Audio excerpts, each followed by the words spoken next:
Yeah, we've had fairly a dry spell for most areas, some precipitation for some in the last 6 to 7 days, but I think we're going to have definitely everyone's going to get wet probably going through here late Wednesday night and then especially on Thursday, so that's what we're looking at right now. It won't be tomorrow too because the action is still well to the west and the Dakotas right now beginning to push further eastward, but it's still got at least another day to get here, but that's what we're watching. That system kind of disorganized right now with showers and thunderstorms developing out in the Dakotas to Nebraska, but that associated front is what's going to be eventually impacting and giving us the rain. So we could still see some fog overnight, but I think we'll see more cloud cover, so that may keep the fog less as much as we saw, but still it's definitely a possibility. Dry for most of the Wednesday. That could mean dry for probably the evening commute too. And then as we go rain Wednesday night, I think Thursday morning's a good bet, and then more potentially noon and less confidence as we go. The rain will linger into Thursday afternoon with showers and some storms too that go along with it. But for fog potential tonight, we're still looking really at the river areas. So we're talking the Wisconsin River,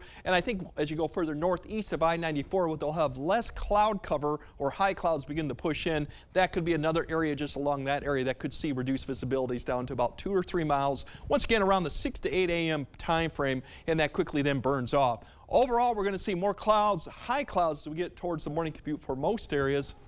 Temperatures kind of a little bit warmer than last night. Winds will begin to pick up a little bit out of the southeast throughout the day. Temperatures in the 70s by about 9 to 10. We should be in the low 80s for most spots when we get in the afternoon. Clouds will start lowering, but still plenty of sun could poke through the afternoons. Then by the evening, here comes our first batch of precipitation, scattered showers. We'll see if this can hold together and hit the ground as it gets closer to the area around 6 to 7, mainly south of I-90. I think areas to the north will be fine. Then as we go throughout the later in the evening hour, it'll begin to expand, but it's going to be scattered throughout most of the night, at least until later overnight until we get closer to Thursday morning, because this is what we're looking at, just a line of scattered showers or some light rain, not expecting maybe thunderstorms, maybe 1 or 2, but generally just light rain coming through about the morning commute. It'll begin to lift up.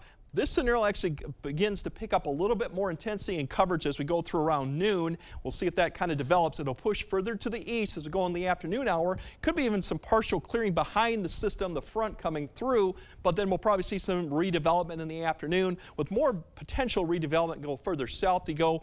Overall, a lot of areas will just remain cloudy as we go into Thursday night into Friday morning. Friday, as the low begins to spin up to the north, we're going to keep that cloud cover going probably for Friday with a few showers, but I think a lot of the portions of Friday will be dry, but the temperature will be held back with the cloud cover unless some of the areas further south and west may see some sun towards it. Rainfall amounts, this could change a little bit, but some areas pocket up to Twin Cities and then further to the south. So 1 to 2 potentially. There are no severe threats right now. Looks to be remaining to the south for Thursday, so that's the good news. But overall temperatures, as we look throughout most of these, are going to be in the 80s for most locations, mid 80s for most locations as we go throughout. Then we go showers and thunderstorms return Wednesday night into Thursday. Less of them on Friday, even less of them on Saturday, and less cloud cover.